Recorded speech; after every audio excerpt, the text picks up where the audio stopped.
agradecido nuevamente por esta oportunidad, y esta noche vamos a hablar un poco dentro de esto de nuevas alternativas, etcétera, la anticoncepción oral de emergencia. Todos ustedes han escuchado a lo largo de muchos años, al menos los últimos, hablar de anticoncepción oral de emergencia, las ventajas que tiene y las indicaciones que tiene la anticoncepción oral. También han sido testigos de todo el debate que ha habido acerca de la anticoncepción oral de emergencia, que terminó con, digamos, un relativo triunfo de los conservadores y religiosos, ya que hizo que el Tribunal Constitucional descontinuara que pueda ser, digamos, brindado en los servicios públicos de salud la anticoncepción oral de emergencia, porque se considera que no estaba seguro que sea objetivo o no, cosa que saben ustedes que científica y técnicamente no es cierto. Bueno, eso es solo para la introducción y para decirles que, digamos, existe pues y está todavía, afortunadamente todavía en el mercado privado, a nivel de las farmacias, el más conocido de todos, que es el Postinor, ¿no? Que consiste en una pastilla de levonorgestrel de 1.5 miligramos y que se usa en una sola toma, y lo mejor es lo más antes posible, después de una relación sexual sin protección y antes de las 72 horas, ¿no? Pero, bien, esto es lo que teníamos, y ahora tenemos otras posibilidades también que vamos a compartir con ustedes esta noche. Una de ellas es el acetato ulipristal, el AWAM, y el otro es el meroxicam, un antiinflamatorio que todos ustedes conocen. Así que vamos a conversar con el AWAM. El AWAM es solo una tableta de 30 miligramos de acetato ulipristal, ya es un modulador selectivo de los receptores de progesterona. Es el primer medicamento que se desarrolló para que sea una anticoncepción oral de emergencia, y ustedes ven ahí que tiene todas las autorizaciones, y además ha sido con una colaboración de los National Institute of Health de Estados Unidos. Entonces, esta afinidad por los receptores lo hace que se una con estos receptores de progesterona, que son estos receptores que ustedes ven acá, los de acá, y tiene muy poca afinidad por otros receptores, ¿no? Y es un antagonista de la progesterona. Te decía que cada comprimido contiene 30 miligramos de acetato ulipristal, también hay lactosa, carmelosa, esterato de magnesio y polividona, que complementan, digamos, esta tableta. Digamos, el comprimido es redondo, ¿no?, de color blanco, y viene solo un comprimido en esta caja.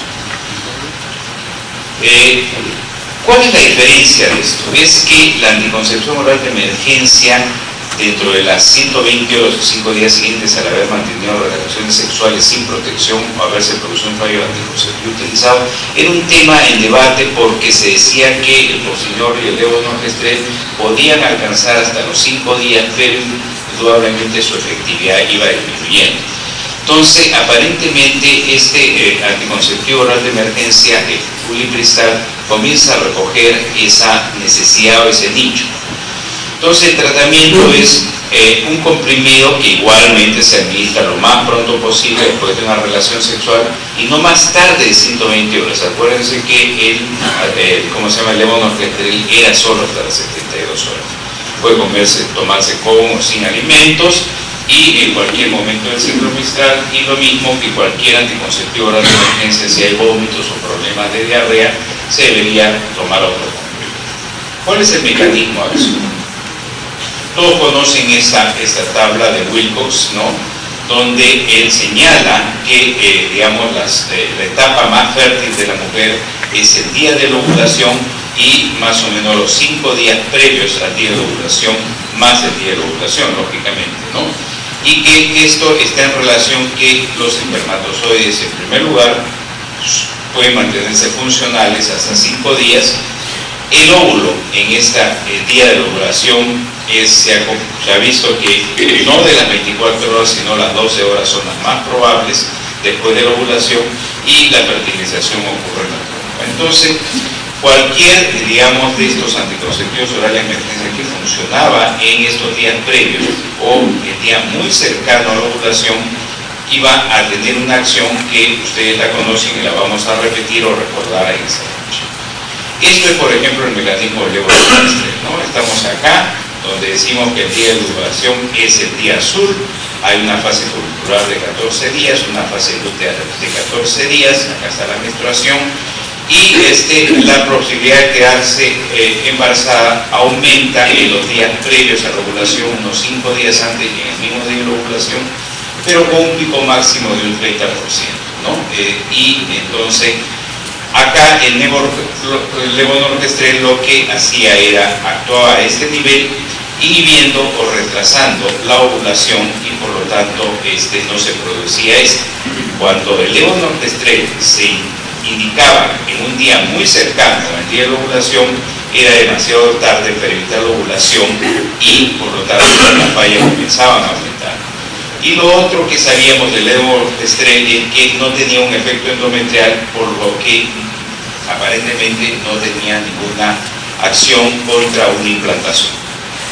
Sin embargo, eso es lo que se ha usado para, digamos, hacer que el anticonceptivo oral de emergencia del Perú no sea de acceso público. Y acá tenemos que también otro de los estudios del levonorgestrel en relación a un placebo era que conforme los folículos tuvieran un diámetro mayor, o sea, quiere decir que estaban más cerca de la ovulación, su efecto era menor del levonorgestrel, ¿no? Es decir, acá, por ejemplo, esta es la inhibición folicular sobre un grupo de 18 y cuando los diámetros son de 12 a 14 milímetros, una gran mayoría se inhibe la ruptura folicular comparado con el placebo. Pero cuando llegan a 15 a 17 ya más o menos están parejos que el placebo y luego cuando están muy cerca de la ovulación ustedes saben que la ruptura folicular ocurre entre 18, 20, 22 milímetros, entonces ya disminuía el efecto de inhibición folicular. Y al igual entonces que el levonorgestrel, el acetato olipristal también inhibe la ruptura folicular al administrarse durante la fase folicular, es decir, entre 14 a 16 milímetros, ¿no? Y acá se ve, por ejemplo, días que transcurren desde la administración hasta la ruptura folicular y vemos que con placebo, se administra placebo y hay una media de 5.8 días hasta la ruptura folicular. Comenzamos con el olipristal en diferentes dosis y vemos que esta ruptura se va, o sea, el espacio entre la administración y la ruptura se va alargando, se va alargando y se va alargando. O sea, está retrasando la ruptura folicular, o lo que, mejor dicho, la ovulación, ¿no? Y cuando usamos la inhibición de la ruptura folicular en los primeros días y lo comparamos con levonorgestrel o placebo, vemos que los 30 miligramos de acetato olipristal tienen un porcentaje alto de inhibición de ruptura folicular. Entonces, por lo tanto, este olipristal inhibe o retrasa la ruptura folicular al posponer el pico de LH o bloquear su efecto sobre el ovario. Y entonces, pero la diferencia es que podría administrarse en la fase tardía de la fase folicular, incluso además si los niveles de LH han comenzado a elevarse, momento en que la anticoncepción oral de emergencia con levonorgestrel ya no sería efectiva, ¿no? Entonces, ya con un esquema similar al del levonorgestrel, podemos usar el de alupristal y vemos que igualmente hay un bloqueo o retraso de la ovulación, pero al darlo en esas condiciones, en el día muy cercano a la ovulación, aún puede retrasar la ovulación y no hay fertilización, y igualmente no hay ningún efecto endometrial. ¿Cuál es la evidencia clínica? En primer lugar, ha habido un estudio fase 2 que se hizo en el 2006 en comparación del levonorgestrel con el acetato olipristal y se vio que el LA1 producía casi un 50% del número de embarazos que se producen con levonorgestrel, ¿no? Y control randomizado decía que el acetato olipristal prevenía el 85% de los embarazos esperados versus 69% de los embarazos con levonorgestrel. Por lo tanto, el índice de esos embarazos no es el índice de PER porque es embarazo total sobre mujeres tratadas, cuando se usaba entre 48 y 72 horas, o sea, en las mismas condiciones que se aconseja el levonorgestrel, teníamos que el acetato ulipristal era mucho menor la posibilidad de tasas de embarazo. Entonces, demostraba que había una mayor eficacia, ¿no?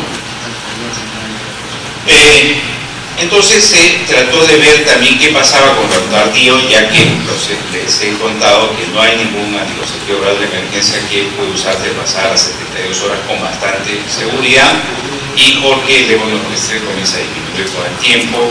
Sabemos que ya hemos mencionado que la vida promedio del espermatozoide puede llegar hasta 5 días, y el acetato ulipristal tiene una eficacia mantenida durante 3 días y una eficacia prometedora tras estos 3 días. Por eso se realizó este estudio que valoraba lo que sucedía entre las 48 o 120 horas de transcurrida tras una relación sexual sin protección. Y acá vemos tercer día, cuarto día, quinto día, ¿no? Y donde vemos que la tasa de embarazo era de 2.3%, 2.0%, 1.3% hasta el quinto día. O sea, más bien mantenía una eficacia bastante interesante. En chiquito lo ven ustedes qué es lo que sucedía en horas con el levonorgestrel. De 0 a 12 horas, veamos de 61 a 72 horas, iba desde 0.5 a 4.10%, ¿no? Entonces, este estudio fase 3, ciego y multicéntrico en 1.200 mujeres, demostraba que el cristal tenía una mayor eficacia y una mayor larga eficacia en el tiempo que el levonorgestrel, ¿no? Y acá vemos, este es el día de la ovulación. Acá tenemos la concepción, las probabilidades de concepción de acuerdo a Trussell, que también se fue mostrado por Miguel, ¿no? Donde va aumentando, como les decía, en forma fisiológica normal, 3 días antes, 2 días antes, van aumentando hasta llegar a un 30% las posibilidades de fecundación, y luego decaen bruscamente, ¿no? Entonces, los embarazos probables en este grupo que se comparó de placebo, se vio que los embarazos iban aumentando igualmente, mimetizando la probabilidad de acuerdo a Trussell, ¿no? En cambio, cuando se usó el ulipristal, vean ustedes lo que sucede. Muy bajos embarazos se mantienen bajos, pueden incrementarse un poco y luego disminuir. Entonces, en el momento en que se producen los embarazos, comienzan a aumentar porque ya no hay acción, y de manera indirecta esto nos indicaba que no interfería con la implantación. Este es otro estudio de Lancet entre también el AWAM y levonorgestrel. Vean los grupos de edades, ¿no? De 16 hasta mayor de 36. Este es acetato ulipristal, este es el levonorgestrel. La edad era muy parecida, ¿no? Y los separaron en estos grupos, y vean ustedes lo que ¿cómo se llama? Sucedía. En primer lugar, que el estudio mostraba una dosis de 30 miligramos de ulipristal con 1.5 miligramos de levonorgestrel, y se veía que en el grupo adolescente, por ejemplo, el grupo era más o menos igual, ¿no? Y entonces agarraron y dijeron, vamos a ver la tasa de embarazos en las primeras 72 horas, tasa de embarazos en las primeras 120 horas, cuánto fue el número de mujeres reclutadas, tanto, y las mujeres quedaron para el estudio solo 1.899, 1.900. Acá está la comparación entre lo que es levonorgestrel en rojo y lo que es ulipristal en azul, en celeste. Y vean ustedes que solo entre 25 a 48 horas se equilibran más o menos las posibilidades de embarazo entre el ulipristal y el levonorgestrel. Pero luego, conforme aumenta el tiempo, el levonorgestrel se mantiene, digamos, cada vez más alto en porcentaje de embarazo versus el ulipristal, que es bastante bajo, ¿no? Entonces, en el AWAM sostenían que ese estudio previene de forma significativa más embarazos que el levonorgestrel. Acá están varios metaanálisis de ensayos clínicos donde se ve también que vamos a señalarlo acá para que vean ustedes que el acetato uricristal reducía mucho más los embarazos comparados con los de el levonorgestrel si se administra en las primeras 24 horas. Efectos adversos entre ambos métodos de anticoncepción oral de emergencia, vean ustedes que son muy parecidos entre levonorgestrel y acetato uricristal. Entonces, ¿y cuáles son los efectos en el ciclo menstrual? Porque yo les decía que esto inhibe o retrasa la ovulación. El acetato uricristal aumenta 2 puntos días de la media. Claro, el 76% de las mujeres presentaron entonces su menstruación más o menos un día o más o menos una semana de la fecha esperada. Con el levonorgestrel sucede más o menos lo mismo. Ya no se afecta el volumen menstrual y no se afecta el tiempo que dura la menstruación con el número 2, ¿no? Y con respecto al endometrio hay un retraso también en la maduración endometrial con todas las dosis, ¿no? Y no hay discrepancias entre el estroma y la maduración glandular, ¿no? Y tampoco hay mayor retraso en, digamos, en el dataje desde el punto de vista histológico, ¿no? Con respecto a la lactancia, es un compuesto lipolítico con potencial de ser excretado por la leche materna, por lo cual se recomienda quizás no usarlo en casos de lactancia, ¿no? Contraindicaciones: hipersensibilidad a la sustancia activa, embarazo y precauciones especiales: asma grave, insuficiencia hepática grave. Con los citocromos hay que tener cuidado, ¿no? Sobre todo en el metabolismo, cuando se usa rifampicina, que puede reducir las concentraciones plasmáticas, fenitoína, fenobarbital, como ustedes conocen, en muchos otros compuestos anticonceptivos.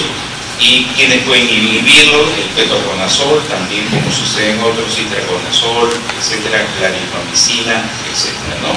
Y también el pH gástrico puede alterar. Entonces, las conclusiones finales es que es una nueva clase terapéutica, es un modelador selectivo, actúa inhibiendo o retrasando la ovulación durante 5 días y puede ser útil incluso en la fase folicular tardía y donde el levonorgestrel ya no es efectivo, y ha sido desarrollado para todos estos ensayos como un anticonceptivo oral de emergencia. Previene más embarazo que el levonorgestrel, reduce en 2/3 el embarazo comparado con el levonorgestrel en las primeras 24 horas y está indicado más allá de las 72 horas y bien tolerado igual que el levonorgestrel. Ahora unas palabras sobre el meloxicam. El meloxicam, saben ustedes que es un antiinflamatorio, es muy conocido, se usa para dolores reumáticos, etc. Y bueno, es un inhibidor del enzima COX-2, o sea, de la ciclooxigenasa 2. ¿Cómo se usa? En una dosis de 30 miligramos diarios por 5 días consecutivos en fase folicular tardía. ¿Qué hace? Retrasa o impide la ruptura folicular y fue estudiado por el INMER, ¿no? Es un instituto de investigación muy reconocido en Chile, donde está un gran amigo nuestro, ¿no? Y en el año 2010 se publicó el primer estudio y es muy económico, lógicamente, como ustedes saben, vale muy poco en las farmacias aún por todos los genéricos, y se obtienen sin receta médica, ¿no? ¿Cómo es esto? ¿Por qué un meloxicam que inhibe la síntesis de prostaglandinas funciona en este caso? Las prostaglandinas, que son producidas dentro del folículo ovulatorio, son importantes para que se produzca la ovulación.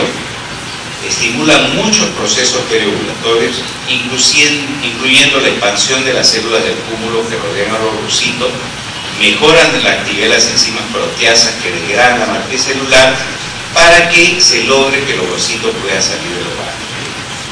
Entonces, si nosotros usamos una enzima que inhibe la ciclooxigenasa COX-2, y nosotros sabemos que el paso limitante de la producción de las prostaglandinas es catalizado por estas enzimas, en los folículos periovulatorios, esta COX-2 sería la responsable de la producción de prostaglandinas. Entonces, si nosotros agarramos y bloqueamos esta COX-2, inhibiríamos la producción de prostaglandinas, evitando la ruptura del folículo y la liberación de los ovocitos. Este estudio, que lo realizó Horacio Croxato, le decía un amigo nuestro, ¿no?, se realizó entre 2007 y 2009 en 21 mujeres chilenas en estas edades, y los resultados fueron publicados en el 2010 en Human Reproduction. Ahí está el artículo original: supresión de la ruptura folicular con meloxicam, un inhibidor de la ciclooxigenasa 2, y es un potencial para anticoncepción de emergencia. Se enrolaron 27 mujeres de 18 a 40 años, cada uno de ellas participaba en 3 ciclos: tratamiento, descanso de tratamiento. Se les realizó una ecografía transvaginal para monitoreo folicular a partir del 7º día del ciclo. Con diámetro folicular igual o mayor a 18 milímetros se les dio 15 o 30 miligramos de meloxicam por 15 días. Se les tomó muestra de sangre para LH, estradiol y progesterona. ¿Qué encontramos nosotros? Encontramos, por ejemplo, se usó primero 15 miligramos de meloxicam, que está acá la dosis, ustedes ven en la primera columna, y 30 miligramos de meloxicam. O sea, ovulación, o sea, ruptura folicular dentro de las 48 horas del pico de LH, se produjo con 15 miligramos en el 59% de los casos y con 30 miligramos solo en el 9% de los casos. Una ovulación disfuncional, o sea, ruptura folicular 48 horas a 6 días después del pico de LH, se produjo en el 27% en el caso de 15 miligramos y 45% con 30 miligramos. Acuérdense ustedes que la dosis se ha escogido de 30 miligramos. Y que no se rompieron los folículos sucedió en el 23% con 15 y en el 45% con 30. O sea, bastante porcentaje realmente, si ustedes suman entre ovulación, disfunción de la ovulación y no ruptura folicular, es bastante alto, ¿no? Y acá es una muestra de diferentes parámetros: LH en su máximo pico, estradiol en su máximo pico, progesterona en su máximo pico, base luteal y en la longitud del ciclo. Y vean ustedes, estas son dosis de meloxicam en 15 y 30, y estos son aquellos que ovularon, estos son disfuncionales, o sea, ciclos disfuncionales, ovularon disfuncionales. Lo que quiere decir esto que no se alteraron los parámetros hormonales, como ustedes ven acá, más o menos son parecidos, ¿no?, entre todos ellos. Este es el pico de estradiol, por ejemplo, vean ustedes, muy parecidos, picos altos de estradiol, y los días del ciclo también más o menos parecidos. Pero, sin embargo, lo que sí vemos acá, la proporción de ciclos que presentaban ovulación o ovulación disfuncional dentro de los periodos de 6 días de observación después de la administración meloxicam, o sea, un periodo bastante largo, encontramos, vamos a dedicarnos solo a 30 miligramos, que hubo ovulación en 0 de 14. Hubo disfunción de la ovulación en el 100%, y esto fue antes del pico de LH, y después del pico de LH hubo ovulación solo en el 25%, o sea, ya un poquito más alto porque hace poco el pico, y difusión de la ovulación en el 75%. O sea, que si no produce la inhibición de la ovulación, al menos sí es muy seguro que produce una disfunción de, digamos, el ciclo ovulatorio. Entonces, la conclusión del estudio es que la dosis es 30 miligramos diarios por 5 días, que se toman todos los días, previene o retrasa la ovulación, puede darse incluso al comienzo del pico de LH, no altera el perfil hormonal ni el patrón menstrual, y es una buena alternativa como anticoncepción oral de emergencia cuando no hay acceso al levonorgestrel. Eso es todo. Gracias.